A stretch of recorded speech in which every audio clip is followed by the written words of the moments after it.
What's up, everybody? It's me, your host of the Podcast for the Universe. This is the Energy is Love podcast. Obviously, that's self-explanatory, hence you're listening to it because you're listening to it. I always go through everything about the show and where you can find us, and hopefully you guys know of all of those places by now because you are tuning in and subscribing and downloading these episodes. So thank you very much. One of the coolest things with the podcast is we have listeners all over the world and all over the globe, and it's always fun to see where people are tuning in and listening to the podcast. So thank you, everybody out there, wherever you're from, Australia, Canada, Pakistan, the UK, Colombia, South America, everywhere. It's just amazing to me that everybody out there gets the opportunity to listen to this podcast. So thank you. Thank you for sharing the show, and thank you for subscribing, and please do more of that so that we can help it expand and grow. EnergyIsLovePodcast.com. This episode of the podcast is brought to you by our wonderful sponsor, As Above, So Below. They are a wonderful little metaphysical shop located in Roy, Utah. Go online to Facebook, and you can find their Facebook page where they have tons of information about all the events that they host at the shop, as well as all of the sales and deals.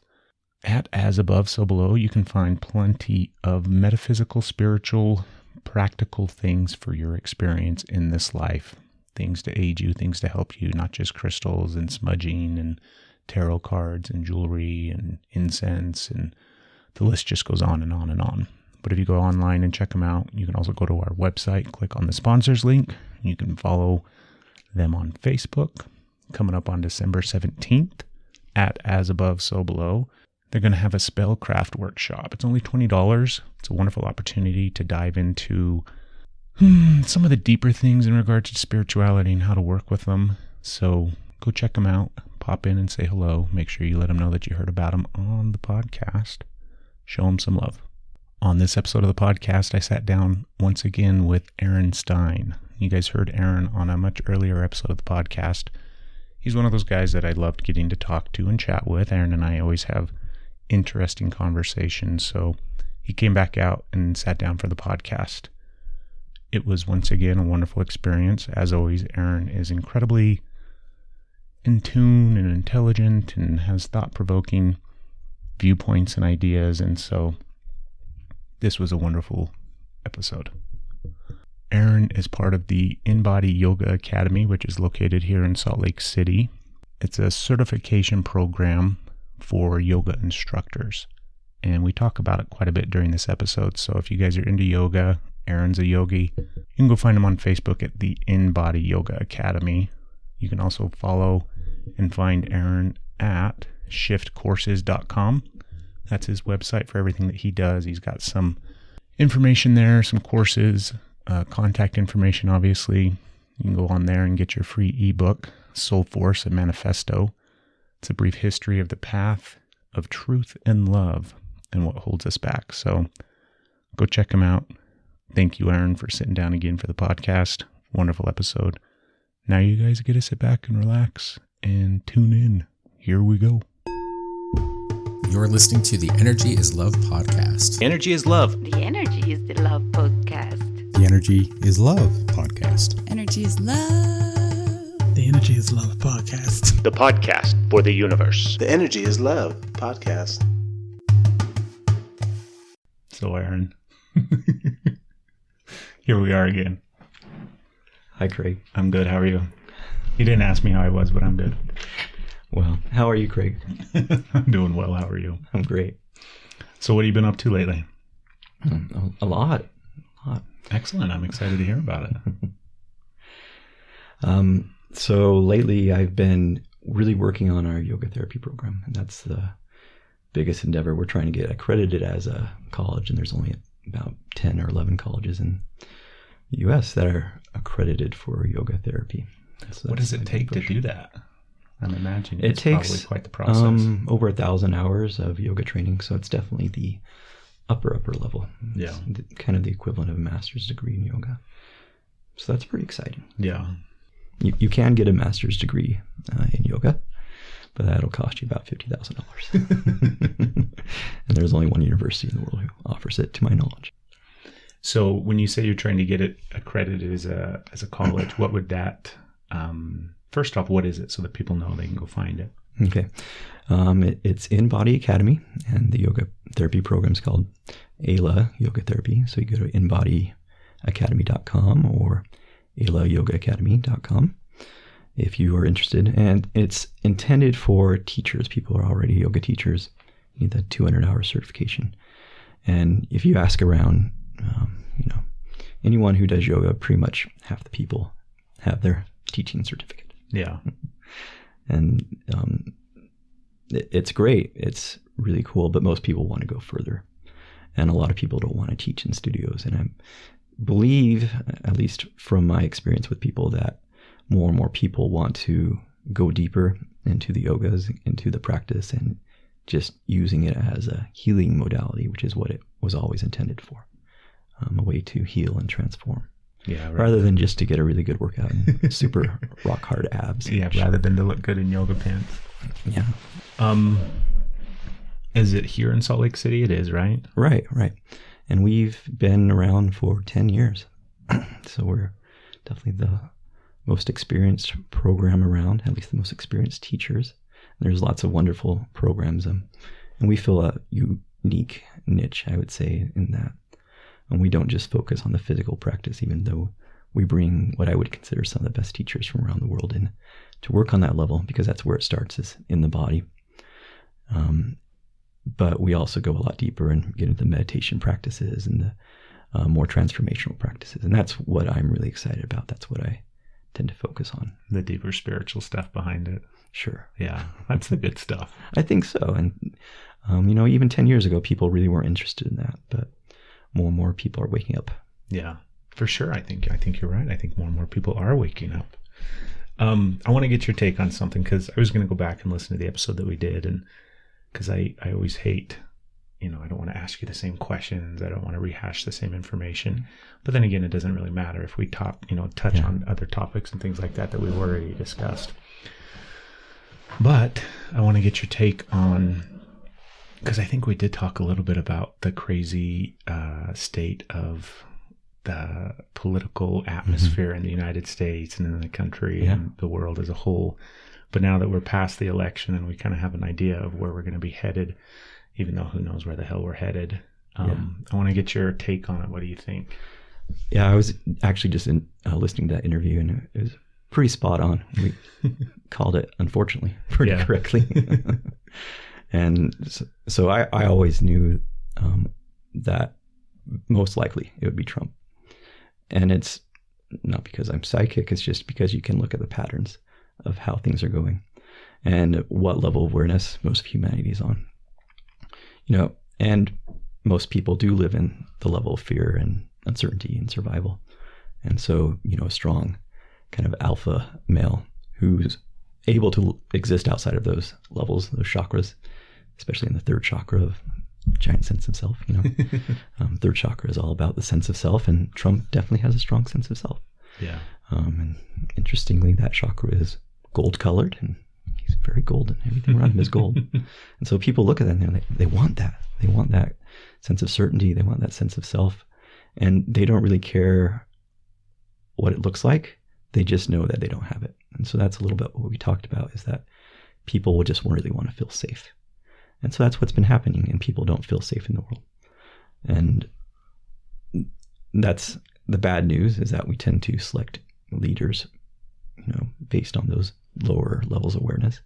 But the good news is that at least we're aware of that now. And so even if terrible things happen, which hopefully they won't, at least that's out in the open, because it's always been there. It's been there since the dawn of humanity. Yeah. I don't think terrible things are going to happen. Yeah. I don't think much will really change. Yeah, I don't either. My all of our kids had ginormous meltdowns. They woke up the morning after the election and they were so frustrated and angry and pissed off. And I'm like, nothing's going to really change for you guys. Your life day to day, everything that you do, especially as a teenager, right? Nothing's going to change. Yeah. I think for me personally, I think that was part of the reason why he ended up winning and getting elected, or at least winning not the nomination, but the Gosh, what's the Electoral College. Yeah. Yeah, he didn't win the popular vote, so there's still hope. Thank you, America. But he did win the Electoral College. I think people just want change. Exactly. And I think that they look at the spectrum of everything that's taking place in politics in general, and I think people really see it for what it is, and they simply just want change. And whether it's good or bad change, and obviously he is change, whether or not he ends up being good or bad, we'll see. But I think for me personally, I think that's what happened. That's why it seemed like so many people came out and voted for him. Right. Simply because they wanted change. I agree. And that's why the underdog Obama got elected the first time. People didn't want the same thing. They didn't want more Hillary. They just wanted change. That was his campaign. Yeah. And, that's a good thing. People want change. You can embrace that change, and that's the nature of reality. And we tend to suffer when we don't want change. So besides working on the getting the college or getting the yoga accredited and everything like that, what else has been going on for you the last few months? That's pretty much it, to be honest. This is taking up a lot of time. Yeah, taking up a lot of time, working with a lot of people. But it's fun. It's good work. Even if you don't get a lot of sleep and you work 15 hours a day, it's totally worth it. Yeah. And, I think the yoga path, it never gets any easier. It probably gets harder, but it feels easier because you get more skilled at how you can deal with all the stressors, in theory. Some days are better than others. But you see the results. You see the results of the hard work and what can really happen when people come together and they create this, they have this passion for really changing the world and really transforming themselves. And that's where the real magic comes into play. See, I think about that because so many people that we've had on the podcast before and people that I've talked to, like that's the driving force behind what they're doing in life, regardless of how they kind of package it in a sense, whatever the case may be. They really just are trying to do what they can to change the world in some way, shape, or form. And I think it's noble, and I think it's a wonderful thing. And I mean, that's part of the reason why we do the podcast, because we like the idea, I like the idea that I'm, changing people's opinions or minds, or even in the smallest sense. But I'm kind of to the point, like, I'm getting to this point, Aaron, where it's like we have to do more. Do you know what I mean? Like, I think that when we take part in little things in our own little corners of the world and everything like that, I think it's beautiful, and I think it's wonderful, and I think it's benefiting, and I think it's helpful. But I think that there has to be more that needs to happen. Now, whether that's more people kind of doing their own thing in their own little corners of the world and everything eventually helps raise the vibration, or if there's some bigger, grander thing of people coming together. What do you think? Yeah, I totally agree. And there's this yogic idea of soul force. And I wrote a little ebook. You can go to the website and get it. But it's this idea of the path of yoga that's not just the heart. It's the mind and the heart. And Gandhi and Martin Luther King, they talked about soul force, this really powerful aspect that we all have in us. And it's not just being completely enlightened. It's not being in survival mode. It's being able to shift between these very skillfully. And I think that may be one of the things that are lacking in a lot of these movements is in Buddhism, it's called skillful means. And so there's not a lot of planning. There's not a lot of deliberation. There's not a lot of clear intention. There's not a lot of clear leadership. And that, as much as I love Bernie, it wasn't a well planned out campaign, whereas Hillary's, it was down to the detail. And so, which is wonderful. We need that passion. We need that heart, but we also need a clear vision and a clear intention behind everything we do. And for me in my own life, when I have both, we need both. When I don't have the heart and the passion, then it's just kind of this empty shell. But when I do have the structure and that clear vision, that clear intention, that's when the real magic happens. And that's when the real change happens. And that's really what we're up against is, this kind of force, the opposite of that soul force, which is very skillful and very intentional, very deliberate, and incredibly intelligent. What do you think the opposite is? Like, what are you kind of talking about? It's the shadow side of humanity. And we could probably call the shadow, it's almost this mechanistic predatory energy And it's not just humans, it's out there in the universe. And the universe is inherently a little bit chaotic and unstable and predatory. That's just how evolution works. Life tends to feed on life. And we all have that within us, and that's how competition and just all sorts of nasty things happen, is kind of this predatory shadow we all have. I like that idea. Well, I shouldn't say it's an idea. I like that, what you just said, the life feeds on life. Mm. And I don't know if I've ever necessarily thought about it that way, but it's easy to think about because it makes perfect sense. Even if you break it down to thinking about, the way the animal kingdom works, and all across the board, from the tiniest, smallest form of an animal all the way up to big predators and elephants and all that kind of stuff. They exist because of other animals and life and other energy. And so I'm sitting here now imagining that and thinking about that and the way that it kind of expands outwards into the entire universe. And that's a heavy thought, Aaron. Right. I mean, even these wonderful life-giving suns, they create supernovas and just basically eat the entire solar system around them. Mm-hmm. It's the nature of the universe is creation and destruction. In Indian Vedic terms, they say the universe is always being created and destroyed in every single moment, actually. As soon as we inhale, we're creating, and we exhale, we're almost destroying, in a sense. In everything we do, it's creating and destroying. And so that's not a bad thing. On the quantum level, that's also very true. It's our resistance to that nature of change. People say, oh, we're in resistance to change, but we're also resistance to destruction. We're in resistance to like a forest fire, which also brings renewal. And so I feel like in some sense a forest fire is happening in the collective consciousness. And it's not fun, but it's a purging. It's a purging. It's a waking up.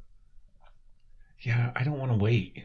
Like, there's so much of me that in my own space where I'm tired of kind of feeling like we just have to wait and ride the wave of whatever the energy is doing right now. And do you know what I mean? Yeah. Well, and it's up to us to go first. And I think that's why shamans traditionally did these kind of death and rebirth ceremonies, embracing that nature of duality, life and death, creation and destruction, because it's the ego death on some level. And you guys have a wonderful float pod experience here. But when you go into a float spot or even deep meditation, it's a kind of an ego death, right? Mm-hmm. Yeah. And essentially this sense of self dies so that something much more expansive can be born into the world. And on a collective level, that's really what's happening, is it's the death of this small ego, small collective human idea of who we are, so that something much bigger can be born. At least that's what I believe. Yeah. And that's really the only way we're going to survive as a species, if we can die to kind of this adolescent stage, move into being grown-ups. Do you think that, I don't remember what it was, but I was listening to this one thing. I think it was probably a podcast. I listen to a lot of podcasts, but they were talking about this idea, this concept, or whether you want to call it it's still up for debate in the realm of science and all the different things, but that the polar ice caps were struck by a meteor and kind of flash melted in a sense and flooded the planet. And they speculate that that's kind of what happened to Atlantis and some of those other ancient civilizations. And they also referenced and talked about this concept. And I had never thought about this before, but it makes perfect sense, because we think about ancient civilizations, right? If we look at whether it's the pyramids in Egypt or South America and all the Mayans and everything like that, we had these ancient civilizations that seemed very advanced in some way, shape, or form. But then at the same time, we still think of ourselves as this incredibly advanced form of humans, right? Where we're so much further technologically advanced. But the idea was, right now on this earth, on this planet, we have, the vast majority of society is this highly advanced in regards to like technology and the ability for us to communicate and travel and all of these different things. Like we can send a robot to Mars and all this kind of stuff that can take place right now. But we also have hunters and gatherers still that exist on this planet at the exact same time. And I never really thought about that. I mean, you think about it and, obviously it crosses your mind, but the fact is that we can have two completely separate forms of man that are so vastly different taking place at the exact same time. It's really easy to imagine that 12,000 years ago, the exact same thing could have taken place, could have been happening where, there were basic forms of man in the hunter-gatherer sense where they lived in huts and whatever the case may be. And then there was a vastly technologically advanced society that existed. Mm-hmm.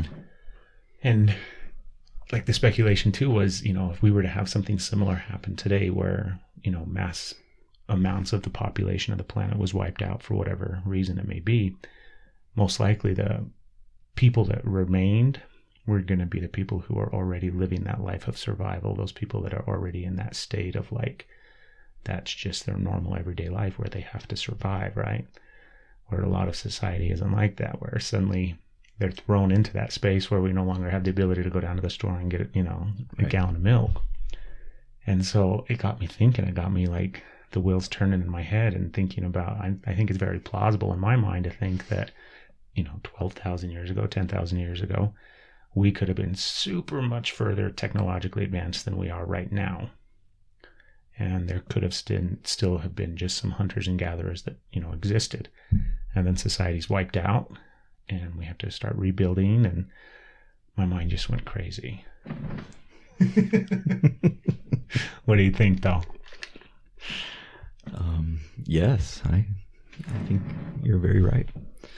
And I think there's actually no coincidence that a lot of people who are connected to kind of this next level of consciousness, in whatever way, there's a draw back to the earth. There's a draw to be sustainable. A lot of the spiritual communities I work with, they're all moving towards solar power, sustainable ecology, organic farming, things like that, because we're not sustainable. We've been trying to force the earth to adapt to us, and sooner or later the earth is going to make us adapt back to it. And that's just the cycle of change, creation and destruction. And so to be on that edge of evolution, we also have to get back to our roots of survival. So we can't just be all up here in the crown chakra and the heart chakra. We have to be on all the levels, and we have to get back to our roots, to being grounded. And especially as spiritual practitioners, that's what's really all about. And that's why we do start working with the body in our academy, training the body and training the mind, because that's the root, that's the foundation, that's the vehicle we have while we're in this planet. And it's not to be stuck in any one level, because it's never going to be perfect, but to be able to shift as things shift. That's what works for me. And you can even be at, a wonderful spiritual retreat center. When I lived at the Tibetan Buddhist retreat center, I had this wonderful cabin in the mountains looking over the valley, and I was a little bit disconnected from the world, obviously, but it was wonderful. I didn't want to come back. I didn't know why I was supposed to come back. Now I know why I'm supposed to come back, but who wants to come back from that? And so I would meditate at night, looking out over the wonderful stars with no artificial light around, just feeling very spiritual and maybe a little bit superior. I'm sure all that comes up, but I was just minding my own business, practicing. And it was very easy for people to get ungrounded up there, and kind of get swept away in these really powerful energies. But you had to stay grounded, because there's things like bears and mountain lions and wonderful things like that could eat you. It was very hard to be grounded. And I was doing this practice called Chud, which is really kind of this meditation on death and rebirth. You're literally dying and being reborn in your mind.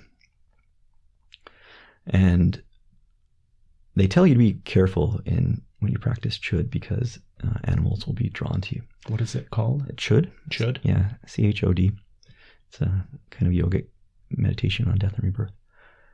And, I just finished the practice and looking up at the stars and just feeling one with everything and very blissed out. And then I felt like this thud on the porch behind me. And I thought I was safe because the porch was about 15 feet off the ground. And I just kind of ignored it. Like, oh, I'm blissed out, one with everything. Everything's fine. And then I felt and heard the boards creak behind me. And I knew I wasn't actually heavy enough to creak the boards, so it had to be something fairly big behind me. And it was so dark out, I couldn't see. I just kind of glanced around. I couldn't see anything, but I could feel something behind me. And it was just this really kind of dark, predatory force behind me. Like something wanted to eat me. Yeah. And so it was literally a manifestation of this thing we're talking about. But, in my cognitive mind, I'm just like, oh, it's fine. Everything will be fine. I'm just not even worry about it. But on some level, I must have thought like nothing was fine because I had been practicing also with like this kind of little samurai sword next to me, just to keep me safe from the bears. I didn't expect something could jump up on them. And it got closer and I could hear the boards creaking again. And my mind is still thinking, nope, it's fine. Everything's fine. One with everything. And then it got really close and I could actually feel its breath on the back of my neck. And you can just smell kind of like this meaty, carnivorous smell in its breath. And it was pretty clear at that point that something really big and really wanted to eat me behind me. But I'm still in denial. And I thought, well, maybe I should, swing around with my samurai sword. But then I thought people would think I'm ridiculous. Why am I meditating with a samurai sword and swinging it around when there's nothing back there? And so, and then I realized, I've really got to shift my awareness and get really grounded. And but there's this back and forth. We always have this internal dialogue. And so I decided to ignore it. And then I felt this giant whap on the back of my head, and it just hurt so hard. It was like this brick hitting me on the head. And I thought, something must have fallen off the roof and hit me in the head. What is that? I'm still in denial. We're still in denial. This thing right behind us.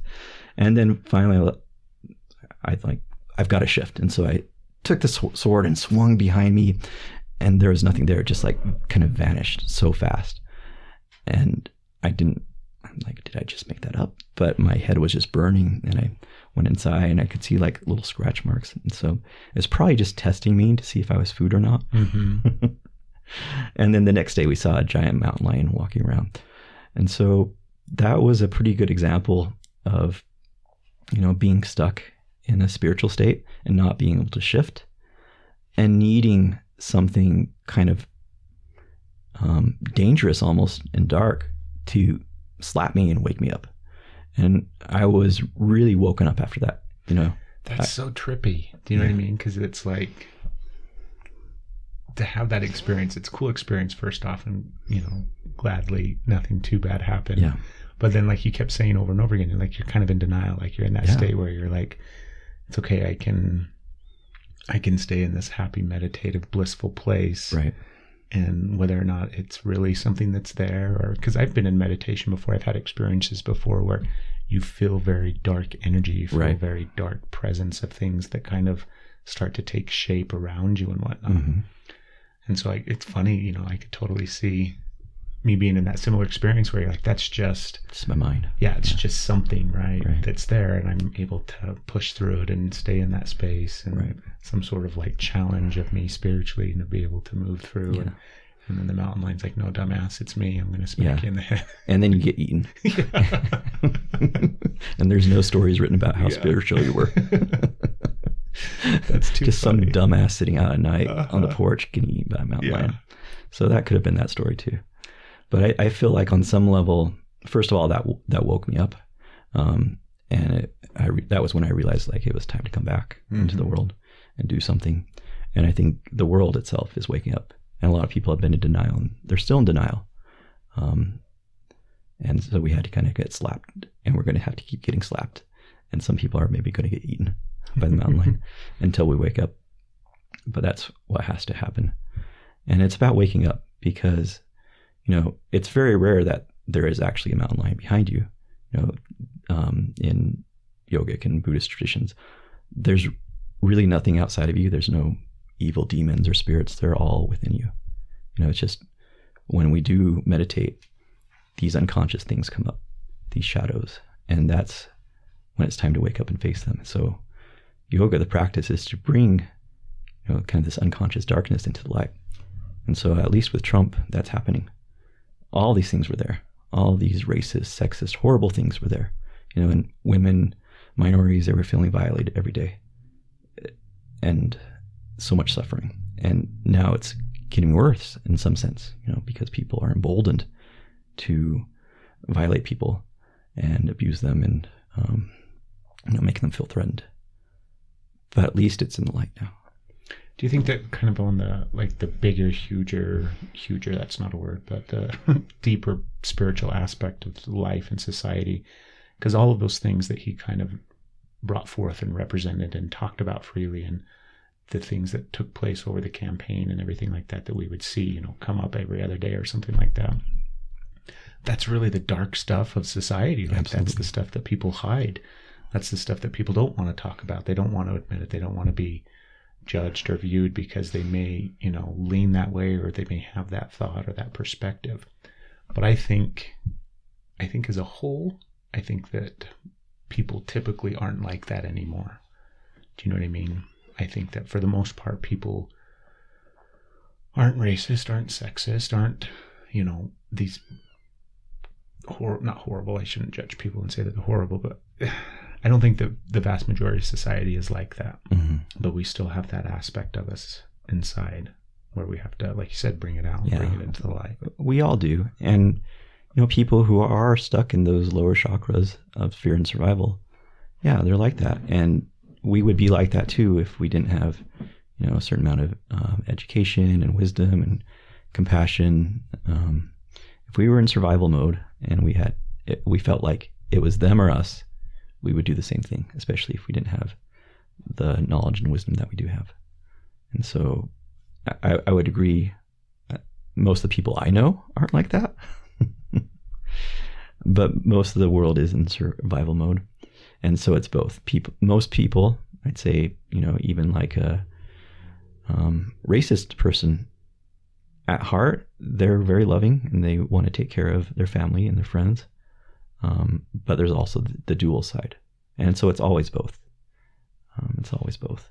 And so last time we talked a little bit about are people naturally compassionate and kind? And I would say yes and no, because, little kids are very selfish. And sometimes they'll do really nasty things to each other. But at the same time, they're also very compassionate and loving. And so it's always both. That duality. It's frustrating. It is frustrating. Why can't we just be perfect and awesome to everybody? Yeah, it is frustrating when you get stuck in it sometimes. Yeah. I have this other thing that came up with, I don't remember who it was that was on the podcast. And it was the conversation that we had after we got done recording and we were talking. And this whole idea, I had never even thought of this either. So I kind of want to get your take on it and see what you think. But people talk about like feminine and masculine energy and how, not just us as individuals have it within us, and the earth as a whole and the planet and the universe and everything like that kind of has that split of feminine and masculine energy. And what they were talking about was the idea was that it seems like, and it may be very much just that it seems like, but it kind of seems like more and more and more people are not just being born, but feeling comfortable and coming out in their sexuality and identifying as whether they're homosexual or lesbian or gay or whatever. And their argument, I suppose, was that the reason that's happening on a more broader basis and on a more regular basis is the planet's kind of way of bringing more balance, because a lot of times those people tend to be more balanced in their energy with the equal parts of masculine and feminine, as opposed to being, do you know what I mean, so heavily masculine or so heavily feminine or whatever the case may be. But it was an interesting concept. I'd never thought about it that way, where it's kind of like the universe's way of bringing more balance into the space, of having more people that are centered in their masculine and feminine energy. It's a weird topic because it's silly to label people, right? Like, just because somebody may be gay doesn't mean that they are feminine. But it's kind of stereotypical in some way. But the concept in the deeper level was kind of interesting to me. Had you ever thought about it that way? Yeah, absolutely. And, on the deepest level, yeah, of course, we're all connected. I would never say we're all one, but we're all connected. But in the material world, we do live in a world of shadow and light, of duality, of these kind of masculine and feminine energies, and we have them both in us. And because we're in a, you and I are in a masculine form, we tend to run more masculine energy, and our thoughts tend to be more masculine. It doesn't mean someone can't be more feminine or masculine. And so from a yogic perspective, masculine and feminine energy might be called like yin and yang, or, the god and the goddess, things like that. Shakti or Shiva. Those are terms for two sides of the same coin, the polarities. So everything has a polarity. And so we need to learn how to work with those energies in a really skillful way, and being able to shift between them, even between your sexual identity.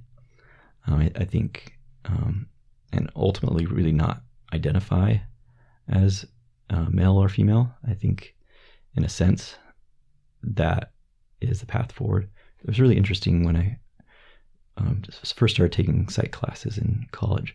There was this little phrase, this little sentence that said, the optimal state psychologically is androgynous. And that's all it said. I'm like, wait, tell me more. What does that mean? Just like kind of this subversive line in the psychology text. And no one thought about that. But it doesn't mean I'm gay or I'm attracted to men. It just means that I try to embrace all of these different aspects of who I am. And I feel like I'm a lot more skillful when I can do that, and I'm a lot happier.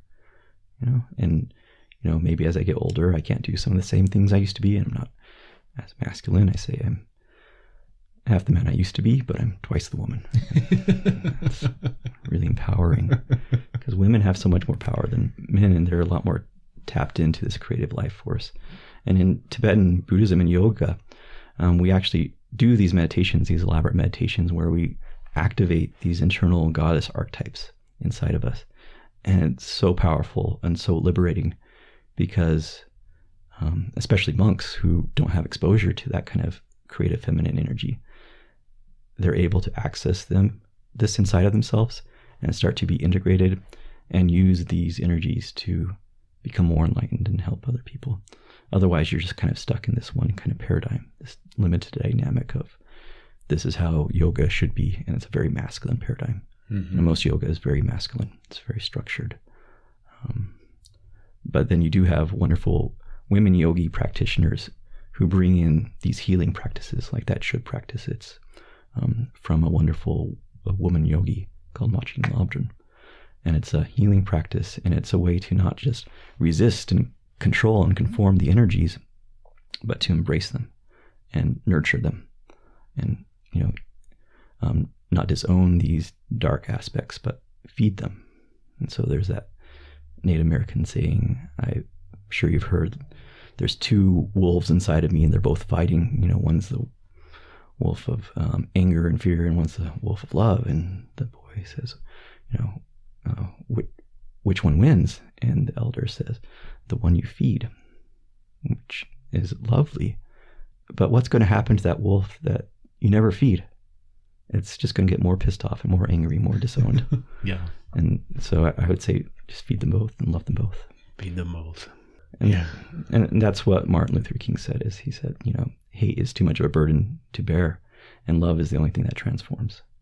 It's the only thing that transforms an enemy into a friend. It doesn't mean that we can, give in to these kind of dark forces, because that would just be like cooperating with them. So peaceful resistance is incredibly important, which is why things like what's going on at Standing Rock right now with the Native Americans and the pipeline is probably way more important than like a Donald Trump getting elected. Because it's people standing up from a heart space and saying, I'm just saying no. I'm not going to play your game. I'm not going to fight you, but I'm going to say no. And I know that this power of love and truth, this soul force, which Gandhi and Martin Luther King talked about, is so much more powerful. And you can beat me, you can fight me, you can even kill me, but we'll still love you and we'll change you in the process. I don't know if we do change them. Well, and that's the big question. Does it actually change things?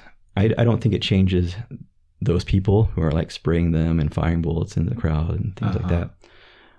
But maybe some of them. And it changes the perception. It changes the collective consciousness just enough. See, it's hard because I follow some of that Standing Rock stuff, and you see, it's hard not to see it pop up and, look into it. And I've gone through and I've watched a lot of the videos that are being recorded there and everything like that. And it's really interesting for me in the perspective that I kind of have and the take on it. Because I used to be a cop. I don't know if you knew that or not. Oh, I didn't. Yeah, I used to be a cop. And so I have it, I can see myself in the sense of having to go and do something that you don't want to do or that you feel very strongly opposed to. But at the same time, it's your job. Right. It's your responsibility. Right.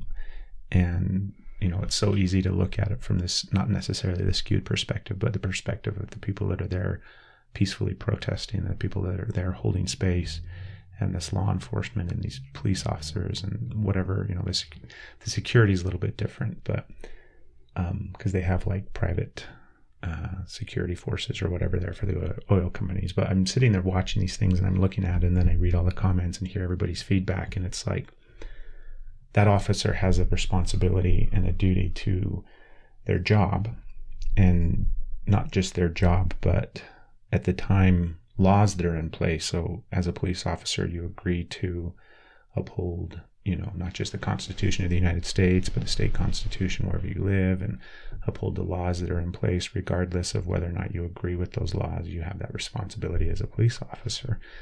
And so in a sense, those people are violating laws that may exist, that are in place, right, wrong, or indifferent for those laws. It's just a crappy situation to be in. Right. And I don't know what the answer is. I think when laws are unjust, you do need to stand up to them. And I don't think violence is the answer, because you can't win. As soon as things get violent there, those people are not going to win. No. And they'll justify as like, well, things got violent. They tried to justify that last night by being like, oh, people were starting fires. Like, no, that's actually didn't happen. And fortunately, there's drones and video footage to show it was just outright aggression on the part of the security forces. But regardless, I think what we're doing is we're figuring out as we go what works. And on some level, these ideas of Gandhi and Martin Luther King, they did work. And so they kind of laid the groundwork, but we need to take that even further and be much more advanced and sophisticated and use all the tools and wisdom that we have to create positive change, and do it in a very skillful way, an intentional way. See, I totally agree. Like, and I've had this conversation before too, in regards to like energy work and, the teachings and practices of shamans and all these different things that have taken place over thousands of years that we are still incorporating and using in our own spiritual practices and ceremonies and meditations and all this kind of different stuff. It's wonderful, and it's really good energy, and it's good stuff. But the world is so vastly different today than it was 1,000 years Absolutely. ago. And so we have to take it and then expand upon it, not just stay in that space. And so it's the same thing. Like you said, Gandhi and Martin Luther had wonderful messages that they put forth, and the peaceful way to move towards love is really, really good. But at the same time, we have to do more than that. We have to take that energy, that information, and kind of use it for what we have today, because the world's just a completely different place, even than, in the time of Martin Luther King or Gandhi. Right. Yeah, and do it in a much more enlightened way. And this is the ultimate discipline, I guess, is to start to practice to move beyond this ego. move beyond duality and seeing the big picture. And it's only when we can do that, in my opinion at least, that we can see like what is the most skillful way, what is the most skillful thing I can do in this situation. So maybe it's not marching and protesting, maybe it's like doing something on social media, becoming an expert in that. Maybe it's, in my case, training teachers who will go out and, change the world. Maybe it's becoming a cop, and changing things from the inside, or becoming a politician, and changing things from the inside. And that did kind of happen in the 70s, where people realized, this love and light stuff, it just doesn't work. And so people started going into politics and things like that. But over time, power corrupts. That's where the Clintons came from. I think they had good intentions, and then just over time, slowly gets corrupted a little bit. It got corrupted a lot. It Yeah. wasn't corrupted a little bit. But even now, I think people like that, they have good intentions. They believe they have good intention, and they believe their heart's in the right place. Even Donald Trump believes that. Mm-hmm. But that's why these yogic practices of soul force, it requires discipline, commitment, and a lot of wisdom and skillful means that most of humanity just isn't at right now. And I myself, it's hard for me to practice every day and meditate. But the days I do, it's a lot better, and life is just way easier. And I'm a lot more skillful, and things actually get done. And I feel like that's where the universe is guiding us, is to wake up to all of our skills and all of our gifts. I have a question for you, and whether or not you want to answer it or not, it's totally up to you. But what is like the most difficult thing that you've ever had to move through in life? The thing that kind of pushed you to the point of all the different, do you know what I mean? Like the deepest challenge that you've ever had to experience within your own space. Yeah, that's a good question. I think most people would be like, oh yes, that time I had addiction to something. But I'd say it's relationships for me, and everything could be an addiction in a sense. And all these relationships people have, either with drugs or with unhealthy partnerships or things like that, it's a distraction in a sense. It's a way for us not to have to deal with our stuff. Even kind of like an obsession with politics or what's going on in the world. That's just another way to not have to deal with our stuff. So I can't think of anything specific, but that's been the biggest thing for me, is like peeling back the layers and seeing like, okay, am I moving forward and evolving, or am I just distracting myself? And that can be really painful, because underneath that there's some deep wounds and some pretty dark places that you've just never realized until they come up. And then what do you do with them when they come up? Like, what is, like, what is your, because I'm trying to think of, I know what I do, but I like the idea that we get to give somebody out there some idea that, do you know what I mean? Because it does happen, like you said, dark stuff will come up, and you either face it or you choose to continue to kind of turn a blind eye and not look at it. And then it's that wolf that you may not be feeding, but feeding the wolf. Yeah. It's not going anywhere. Yeah. Well, what do you do, Craig? I don't know. Maybe you can give me some ideas. Yeah, I don't know. It's like, in order to kind of face your shadow, I think it takes practice. I think it takes time. And I think you have to have help. I think that's a huge thing, where a lot of times you may be able to see aspects of it and understand it, but in discussing it and working with somebody else, and even if it's just through the relationship that you have, whether it's your girlfriend or your spouse or whatever the case may be, but getting somebody else's perspective and take on it, so that it can help you see it even more from different angles and perspectives. And then in the end, like for me, I have to sit in it. Like, that's me. Like, I have to just stay in that shitty space and be okay with that. And sometimes it's a few days, and sometimes it's a few weeks of being in that kind of crappy, funky space. But it's almost like I give it enough time to absorb what I need to absorb from it, and then it's easier to move out of it. Mm-hmm. Yeah. Yeah, I think you're right on there as kind of creating this relationship with it. And this is something we might play with right now, is learning how to identify and talk to our shadows, and from there transforming it. And it's really simple, because we go through life and we identify with these different aspects, like I'm a father, I'm a husband, I'm a cop, I'm a spiritual yogi. And our mind, even our nervous system, our body, it believes it completely, right? So there's a little magical word in there of like, I am this. You know, when Moses talked to the burning bush and asked God what he was, it just said, I am. And so that's one place to start, is starting to identify with, one, what we're resisting, and then what would we like to transform that into. And so, you know, maybe there's some aspect for you or everybody out there that's blocking you. I'd say for most of us, it might be called the ego. In voice dialogue, we call it the controller. And we all have this in us.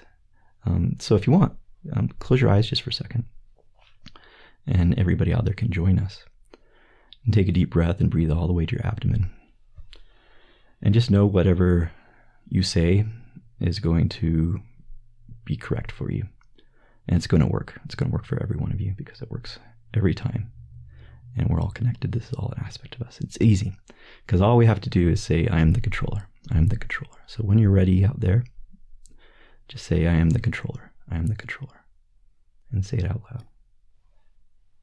So I say, I am the controller. I am the controller. I am the controller. And feel this energy of the controller coming into you. Say it one more time. I am the controller. I am the controller. Good. And so, as the controller, what do you do? What is your job? To control. To control. Yeah, it's pretty simple.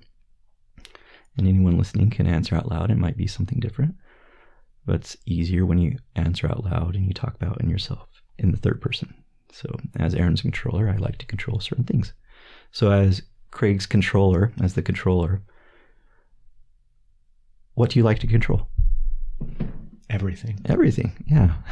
Pretty straightforward. It's pretty simple. And what happens as the controller when things feel like they're out of control?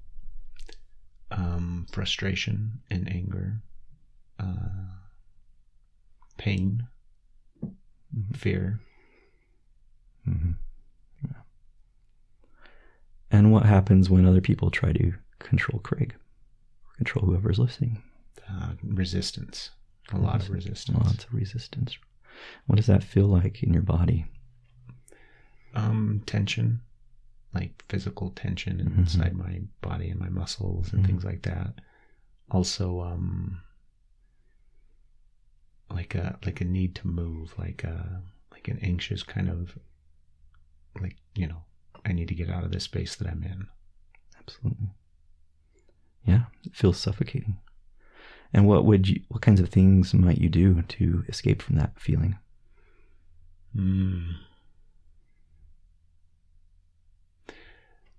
Any number of things to kind of distract myself from that feeling, or physically force myself into some other space, whether it's, you know, literally just doing something completely different, or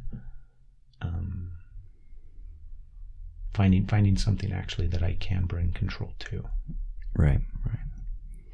And that's such a basic need to control things, because what happens throughout life if we don't have that control? What might have happened if you didn't have control in your life, if you let other people control you? Then you get hurt. Yeah. There's a lot of pain. Because they just do whatever they want. Well, they're just controlling their life and their experiences. Right. Yeah. But from our perspective as the controller, it's not awesome. So I would say to you and to everybody listening, as the controller, you provide a very valuable service. And you've done a great job. So good job. So what kinds of negative things might happen as the controller when you try to control too much? You're going to get feedback. Like if you think about If you try to over control things and people and situations and experiences, you're going to get their resistance and their negative feedback from that experience of trying to be controlled. Right. And how do they feel about you? Not very happy. They don't like you anymore. They don't want to play with you. Yeah. Absolutely right. So what if all of our controllers just got along? How would that be? That would be very interesting. Would be. And is it okay as the controller on some level if other people try to control things and control their lives, even if it conflicts with you? Very much so. Yeah. All right. So wonderful. I think this is the essential aspect that keeps us blocked on some level. Some people might call it the ego, but I think it's wonderful. There's nothing wrong with the ego. And so let's do this. Let's not get rid of it. Let's feed it. Let's embrace it. And so if you're ready, join with me. Would you like to evolve as the controller and become more embraced? Very much so. Okay. Because what is it like as the controller when you're just pushed away and people say you're bad? Oh, so controlling. Yeah, it's sad. It's a lonely place. It's a very lonely place. And when people push us away and say something we're doing is wrong, what happens to us? What does that make us do and feel? Almost withdraw more. Yeah, it just makes us worse. And like little kids, we just kind of want to lash out, control things more. But I say we need to love that more. So let's do this as the controller. Just breathe this energy in. Breathe this in from head to toe. And when you're ready, make a shift and say, I am the controller completely embraced. Completely embraced. Say out loud, I am the controller completely embraced. I am the controller completely embraced. Good. And just feel that energy, that awareness, being embraced with every cell. And I am the controller completely loved. Completely loved. I am the controller completely loved. Notice how that love feels different. Breathe that all the way to the center of your chest. Every aspect that someone might have said was wrong or you thought was wrong, just love it. And I am the controller completely free. Completely free. I am the controller completely free. That's nice. I feel more free with each breath. And what is it like now as the controller evolved? How does that feel different? Is it still there? It does feel different. It's there, but it's different. Mm-hmm. And from this perspective of being embraced, how might you interact differently with the world if this aspect of you was more embraced? I think you would embrace more. Yeah, absolutely. Maybe other people would embrace you more too. Mm-hmm. It's beautiful. That's good stuff. Thanks, Greg. Thanks for playing. And so that's the first level of working with the ego. And then that expands your sense of self because we're kind of trapped in this need to control. Yeah. But the controller will let you play with any aspect from there. You can move into these enlightened states. You can move into the root chakra states. You can even move your consciousness to experience other people. That would be cool. I think we do. I think even subconsciously we all happens. do. Yeah. And we do this all day long. We talk to ourselves. We say, I am this, I am that. And it's just, we haven't done it skillfully. Yeah. And so it's just one little tool. We went and saw, we're going to change tracks a little bit. Yeah. But we went and saw The Arrival yesterday. Have you seen previews for that one? No, I want to see it. So tell my partner it's awesome. Was it awesome? It was good. Okay. It was good. It's one of those that it was done well. It's not your typical kind of alien movie and whatnot. Yeah. Don't say aliens. Yeah. Say advanced beings. That's why I tell Advanced beings. But it was good. I won't ruin it for you. But I would definitely go see it. I would recommend it. It was a good one. And then we saw Doctor Strange earlier too. I love Doctor Strange. Did you and like she it? loved it too. And now she makes references to Doctor Strange all the time. She's a little strange but awesome. And I love it. Because that's kind of like this yogic superhero, right? Mm-hmm. And in comic books, he trained with these Buddhist yogis and learned all these advanced techniques. And the theme of the movie was, and she asked him, how'd you get to be a surgeon? And he said, practice and discipline. And so that was the theme of the movie. It was just like, oh, I was given some random powers. It's like I had to practice and discipline myself and ultimately give up my ego, give up my sense of self, and sacrifice myself again and again and again, and die again and again and again. And that's what he did. And then he became liberated in something more. So that's profound. It is profound. And that movie, I mean, it was fun and they did it really well and stuff like that. I had a conversation with one of my buddies who, he's like, I didn't really care for it. It wasn't that good. And he's kind of, typically a big fan of Marvel movies and comic book movies and all that kind of stuff. And I'm like, he thought that it was a little too out there. How is that? How is that a little too out there where you look at, like the Avengers and some ginormous, Hulk running around. I mean, that's a little too out there, like just because they're talking about, energy and chakras right. and he's doing different stuff. That's a little too bizarre. No, I love it. And it's great because there is a reality basis to all that. Yeah, it's a little bit out there, but these kind of cities, these powers on some level, they're very real. Not like Doctor Strange, but you can definitely do things you can't explain after a while. What have you experienced? Like, have you ever experienced something that you couldn't explain necessarily? Oh yeah, all the time. And it tends to happen more in groups because I think especially groups of practitioners, because the collective becomes more and more powerful. And but we also see this on the dark side, that the collective is very powerful. Mass fascism, Nazism, things like that. That was the power of the collective. So when we can tap into that in a skillful, loving way, I think that's much more powerful. But right now, kind of that, if you want to say the adversary, if you will, it's a lot more skillful than most spiritual practitioners. And it's a lot smarter, and it's pretty ruthless. But that's what we're up against. And I think people are being called to kind of be those spiritual warriors, for lack of a better word, or Jedi healers. Doesn't have to be fighting involved, but definitely healing is needed. And to become that kind of level of a healer, even like a surgeon, that takes a lot of practice and discipline, but it's exciting. It's worth it, because that's how it's really not about the results. We're not attached to any kind of powers or cities or results, or even an identity as like a yogi or healer, but it's about how it transforms us. And we shouldn't be attached to any of those results. It's the path. And it's an endless path, fortunately. Do you ever think we make it too hard sometimes? Like, not necessarily make it too hard, but do you ever think that it's way less kind of fantastic and complicated?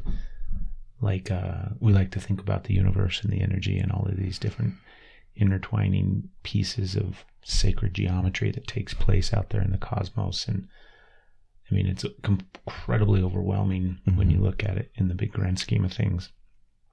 But what if it's like, what if it is just pure chaos? Yeah. And happenstance. And so absolutely. Everything else that we've made up around it in regards to try to explain away and justify away the experiences that happen, really, it's at the core of it's just chaos. Yeah. And I would say quantum physics is understanding that. We just, people always say, well, what are the odds of this one universe, and that me being this one person in this universe happening without some kind of, master plan. But physics would say there's infinite universes who are way more chaotic and way more troubled than ours. And we just have to be this one small little blue planet that has just enough stability, enough order to create life. And so in a sense, we kind of won the cosmic lottery. It'd be like somebody winning a lottery and saying like, see, there's order to the universe because I won the lottery, rather than being like looking around all these other people in the world who did not win the lottery. And I'd say that's the reality, is that we kind of do live in this world of suffering or samsara and chaos. And that's what the Buddha said, is that life is suffering But the good news is that there's a way to alleviate suffering. And a lot of that has to do with understanding, like, yes, the nature of the universe is chaotic and suffering, but let's not get depressed about that. Let's go out and do some good and make a dent on the universe and kind of be this this group of beings who want to bring more order and love and harmony into the world. And that's a crazy calling. It's a crazy calling because it's almost impossible. Yeah. But even if at the end of life, nothing much happened, at least we tried. Yeah. And we can look back and say, at least we tried. And sometimes we manage to do the impossible and we succeed. And that's worth it. I totally agree, Aaron. Give everybody, like if somebody wants to contact you, somebody wants to find you, what's the best way for them to do that? They can go to shiftcourses.com. Be careful how you spell the shift. shiftcourses.com. And you can get a little free ebook on Soul Force and my philosophy on yoga. And if you are interested in yoga teacher training, we'll have a link there as well. Or you can just go to inbodyacademy.com and start your Jedi training. Perfect. Well, thank you so much, man. I appreciate you coming back out for the podcast. Thanks, Greg. Love you, man. Everybody go have a beautiful, wonderful day. We're all connected. Women have so much more power than men, and they're a lot more tapped into this creative life force. Why can't we just be perfect and awesome to everybody? Life tends to feed on life. Essentially, this sense of self dies so that something much more expansive can be born into the world.